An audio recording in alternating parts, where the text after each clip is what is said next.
Munnyumize ani yazadde abalongo ku mwembi? Wangi? Yenze musumba. Awo olwatuuka.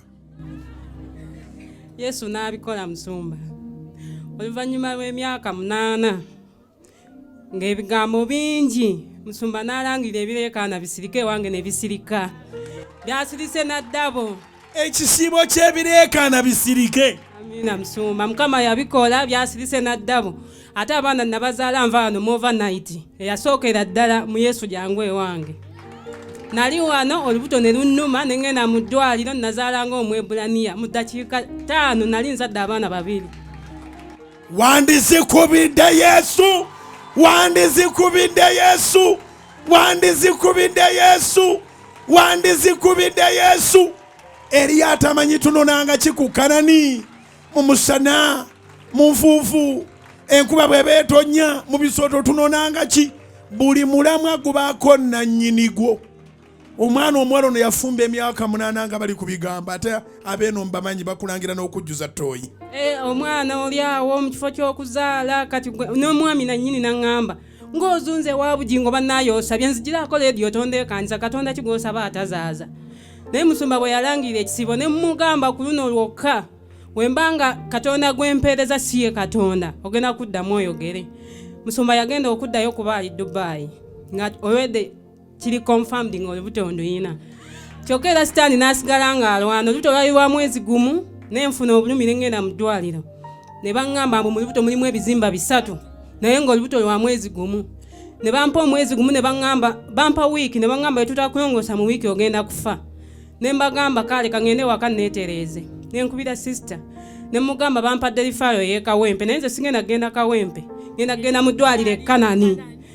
Ezo ennaku 42 ez'okusaba n'okusiiba reclaim and claim.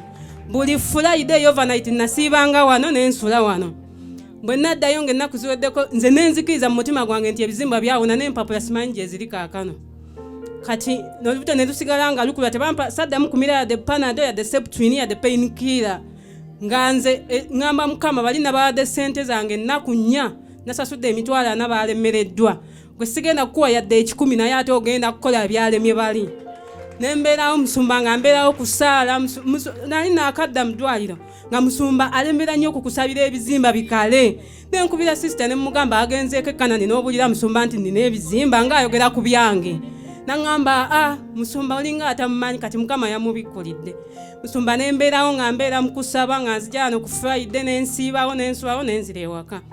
Olubuto luba luweza emyezi 7 ne ngenda mu sikaani ne bankebera nga mulimu abaana 2. Ne mubuuza musawo ate ebizimba naŋŋamba siraba bizimba saba yadde sayini y'ebizimba siraba kweba. Webale Yesu! Omusawo era yali yalaba ebizimba. Nedda musawo yali mulala. Ye musumba. Naye nono yagala omubuuze nti abaana bo balabye. Ne mubuuza ebizimba biwa naŋŋamba siraba bizimba ndaba abaana abalongo 2. Ne mugambe nze ntera obbagamba ebyo Mukama abikola nga bitono nnyo ku ye. Musumba sitaani n'asigala ng'alwana mandi wano ku night prayer eyasookera ddala mu Yesu jangu ewange. Nasaba bulungi mulancawa ne nfuna amafuta essaawa y'okutuceekinga tufulumya eri ebwe bamaze okuceekinga batugambye tukomeyo tuyingire. Ne bankubira essimu ng'omwana gwe nayise kusomera amize ekinusu kya 10. Yakimira ssaawa 4 eza break naye bankubira essimu ssaawa 11. Nenzirayo nga balemedde masanafu bakola kkubo nga jamu mungi ne ngende masanafu ne mmunona. Ne mutwala e Kawempe ne bangoba ne ngenda e Mulago. Baakimugyamu ssaawa 4 ne ŋŋamba naye ngende ewaka luno olunaku n'oliwaddeyo nga nina kusula mu overnight. Ne nkwata boda ne nkomawo e Kanani. Mba nakatuula mu katebe kasa n'akwata omuzindaalo okutendereza kutandise. Ne mpuya nga sirina maanyi ne ŋŋamba akyayeko boda bwe ntambulira ku boda ate ne luno olubuto nkooye. Ne ŋŋendako eri emmanju. Naye nga sibitegeera bambi sister najja nambuuza kiti ne mugamba genda osabe nze ndabika bukoowu naye nzija. Ngenda okuwulira ng'embeera ekyankalanidde ddala nga mpulira ebisa bitandise okunnuma. Ne mugamba tugendeko e Kawempe batukebereko.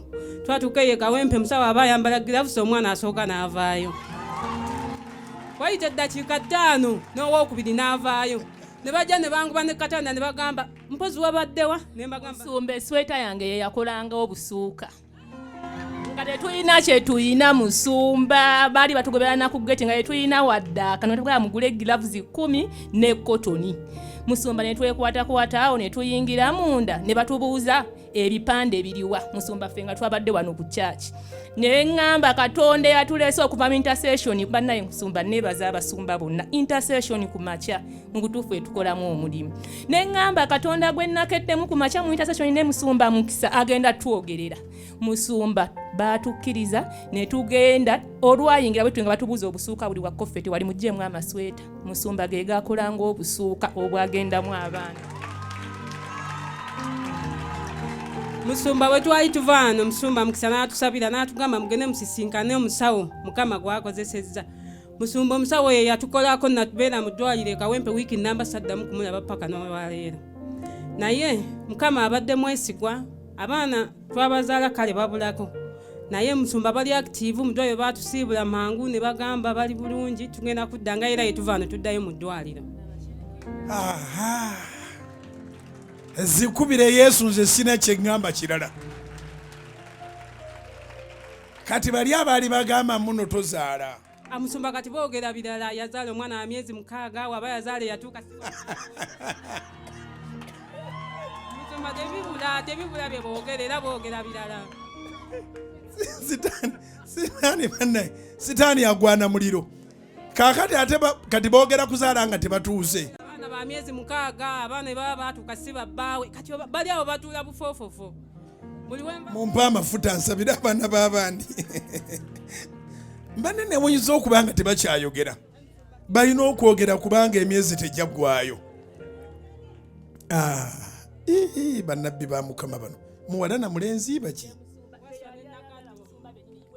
bwe yali ayagalira ddala nakato musumba we yamanya nti alufunje yankulana nga sister tulangirire waswa ne nakato aga Katonda mugulu Mukama be yatuwadde kati gwono omuyito otya musumba ono omulaba twesanga ku muzigo nga tupangisa wamwe nakabugo naye ekyatugatta nga nze ntuninga soloti bulira ncha wanga ajja wange kulaba njiri ono kati myaka 10 n'omusobyo tuli wamu nasoka kuyomba naye natulekaniza nga abalokole fenze toddamu kundekanyiza nze nali musiraamu naye musumba nandeeta wano simanyi era buli wemba musabire sala musabire eja Mukama amusasule obulungi okundeeta wano kuba nze musumba ebirungi byenfunidde wano sisobola na zaala yasooka kuyomba ono aleekanyanga biki oluganda lwatandikiraawo tuli ba luganda kati musumba mu Yesu emyaka kati 10 musumba kitange gana mafuta nga kukwasizza bwoti bwasazeewo waliwo bokwasizza waliwo n'abalabye buli alabye afune kyayagala mu linnya lya Yesu aliwo omukulu aliwo omuto waswa ebireekaana bisirike mu linnya lya kitaffe n'omwana w'omutukuvu Mukama tuwaddeyo omwana ono waswa ne nakato Destiny Chosen tukuwadde mu linnya lya kitaffe n'omwana w'omutukuvu abalongo bano Mukama nge taata obakuze bulungi tubabanga endagaano yonna balondoole bajjirako tubawadde musaayigo Yesu tubawaddeyo kabaka w'abakabaka in a very special way lunaku lwabwe baana banjawulo bawa amaanyi bawe ennyama bawa amagezi bawe okukula obulungi babeere bapeseeta babeere bugagga eri taata ne maama abalongo abazadde bawedde abo blessings Mukama mu linnya lya Kristo Yesu Munazaalesi bawe obulamu buli muntu yeewuunye mu linnya erya Yesu amiina twala omukisa gw'abazadde n'ogwa Ssaalongo n'ogwa Naalongo gwaliwo leero Ssaalongo naye agusanga eyo webale kubeera mukwano mulungi eyigiriza mu nnono Zaara n'omuyigiriza Yesu gwe bakuyitaani nze Aida nawe wali musiraamu nolokoka nedda musumba nze saali musiraamu eryange lyali ly'abakristaayo naye nendokoka Aida abeera mu kristaayo ye musumba kale n'amafuta gammwe nga wadde eri Katonda omulamu mugende mukole ate mugaggawale muzimbe ziikalina eziriraaniganye mu linnya lya Yesu mafuta gammwe tugadde Mukama mugende mulabe ekisa kya Katonda kale tukubire Mukama engalo ez'amaanyi okwolesebwa kukyali kwa ntuuko zaakwo zikubire Mukama gw'alina kyoyaayaanira